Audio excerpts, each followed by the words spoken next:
Welcome to the Daily Climate Show. Stay with us. Coming up, how will Germany keep warm in winter after Russia slashes crucial gas supplies? Floods, heat waves and wildfires. Extreme weather across the US continues as the country feels the impact of climate change. And why cats have been declared an invasive species in Poland.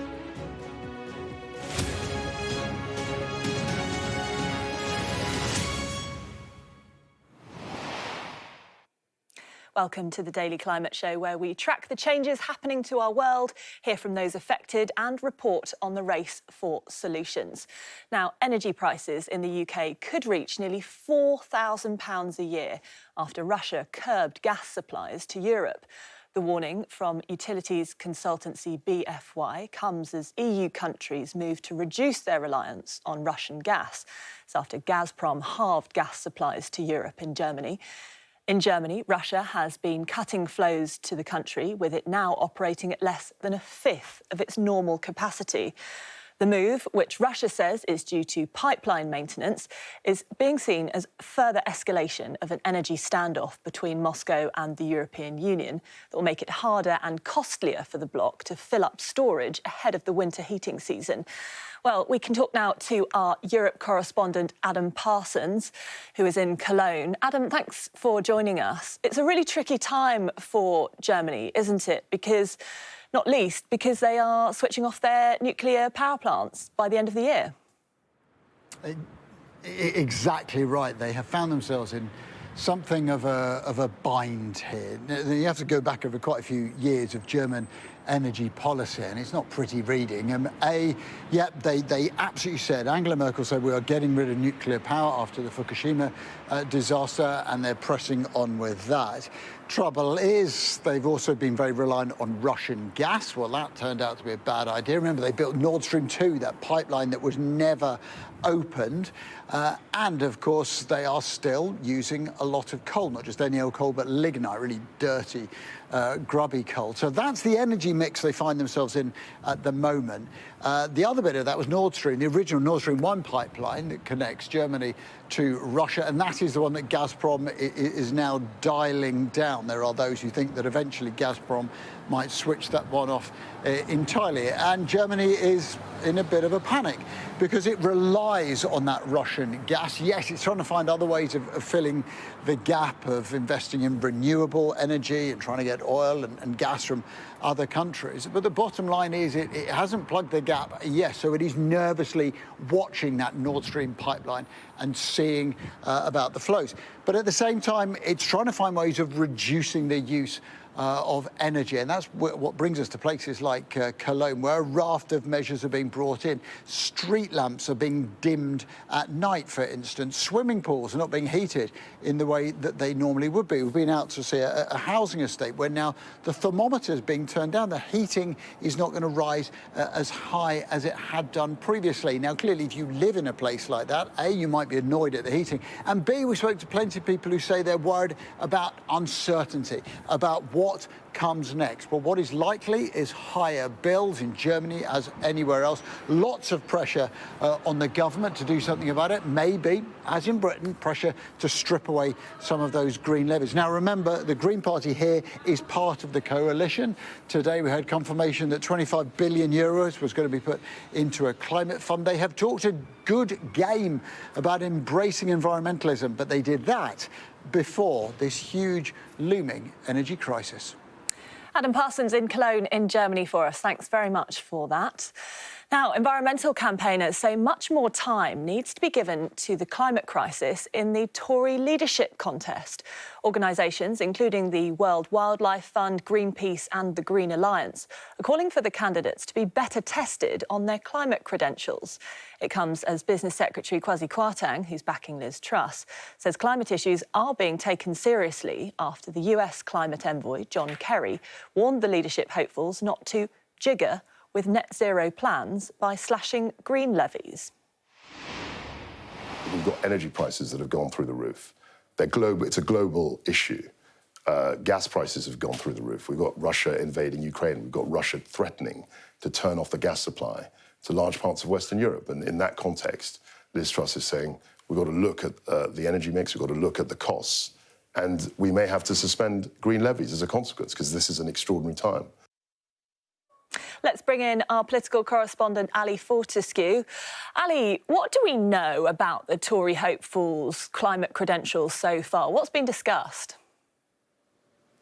Well, it is right that their climate credentials have not been front and centre of this campaign so far. What has been front and centre is the economy. That's been the big dividing line. There have, over the last couple of days, in the TV debates we've had, been a couple of questions about climate change. Rishi Sunak has been talking about things like technology, the need to insulate homes. Liz Truss has been talking about food waste.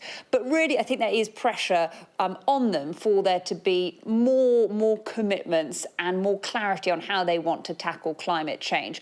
What we do know is that they are both talking about the cost of living crisis. On that, Liz Truss says that she wants to suspend green levies. You heard her back at Kwasi Kwarteng talking about it there on energy bills. That, though, is obviously, we know green levies is all about helping the transition toward clean energy. So there have been criticisms that she is not someone that is committed to net zero. She says she is, but we need to find different ways of getting there. But at the moment, as I say, I think there is definitely pressure on her to show how exactly she's going to be doing that.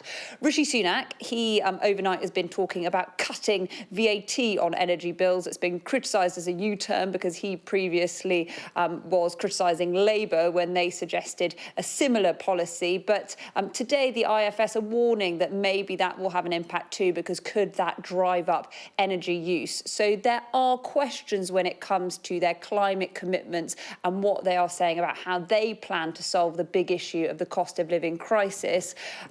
But they do say that they do have commitments and that they are going to be talking about it more. But I think all eyes will be on the next few debates and the hustings to see whether they really can deliver something on climate change. We will watch with interest. Ali Fortescue in Westminster for us. Thanks for that. Now, let's get a bit more of today's climate news. The Isle of Man has become the first place in the UK to see a hosepipe ban enforced. The restrictions come into force at midnight on Friday and after an unusually dry spring, which was followed by a 50% drop in average rainfall in June. Anyone caught flouting the hosepipe ban could be fined up to £2,000. Japan's Industry Minister Koichi Hageyuda has been made the country's first ever Green Transformation Minister. The new position has been created as part of the government's plans to achieve carbon neutrality by 2050 through changes to its economic and energy structures. It comes as Japan's administration holds its first meeting today planning green transformation policies. Now, domestic cats have been labelled an invasive alien species by a Polish scientific institute. It follows a growing scientific consensus that felines damage birds and wildlife because of the numbers they hunt and kill. Domestic cats were added to the database already containing more than 1,700 species. Now, with destructive fires, flooding and intense heat so far, it's been a week of extreme weather in the US. At least one person has died after record-breaking rain caused flash flooding in the city of St. Louis. The body was found covered in more than 8 feet of water. Dozens were rescued after 30 centimetres of rain destroyed homes and submerged cars in the area. More than 36 million people across the US are living under extreme heat advisories, watches or warnings. Parts of Oregon and Washington state have excessive heat warnings, with temperatures expected to reach 37 degrees in the city of Portland, where the state's mayor has declared a state of emergency. More than 500 wildfires are burning in the northern state of Alaska. Millions of acres have burned there after recent heat waves, droughts and lightning strikes started blazes. Firefighters are continuing to battle a huge wildfire in Mariposa County near Yosemite National Park in California. More than 2,000 firefighters have been at the site since it started on Friday. Around 6,000 residents have been evacuated. Sky's Joe Pike sent the latest from there. It is the complete lack of colour that is most striking here. It's a grey landscape. The trees have been stripped bare of leaves, and it's almost silent. There is no bird song. We pretty regularly, though, hear the sounds of helicopters flying overhead, dropping retardant over the flames. There are many different factors that contribute to wildfires, including the intense drought in this state, low humidity, high heat, dry, parched vegetation. But if you speak to firefighters who've been dealing with these sorts of emergencies over decades, they say they've sensed a shift. We are having rapid growth of fires, extreme fire behavior that we normally don't see until later in the fire season. In September and October, we expect most fires to grow very rapidly, and with that, it'll also deplete resources. So we'll be shorter on resources for some fires, and we definitely expect to be busy. California's wildfire season will continue into the summer and through to the autumn. It's likely to get more intense as time passes, and the resources of the fire services then could really be under pressure. Of course, the residents who call this area home, who have family and friends here, face a difficult choice, especially those whose homes have been destroyed.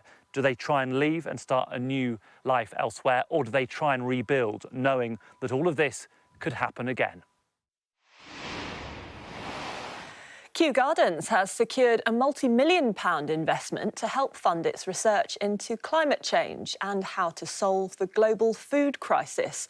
The funding from Greensphere Capital will help pay for extra researchers who will look into climate change-resistant crops, zero-carbon fertiliser and plant and cell-based meat products. Well, as it happens, we'll be visiting Kew Gardens later in the week, where Tom Heap will be taking a look at how we need to adapt our gardening habits to the changing climate.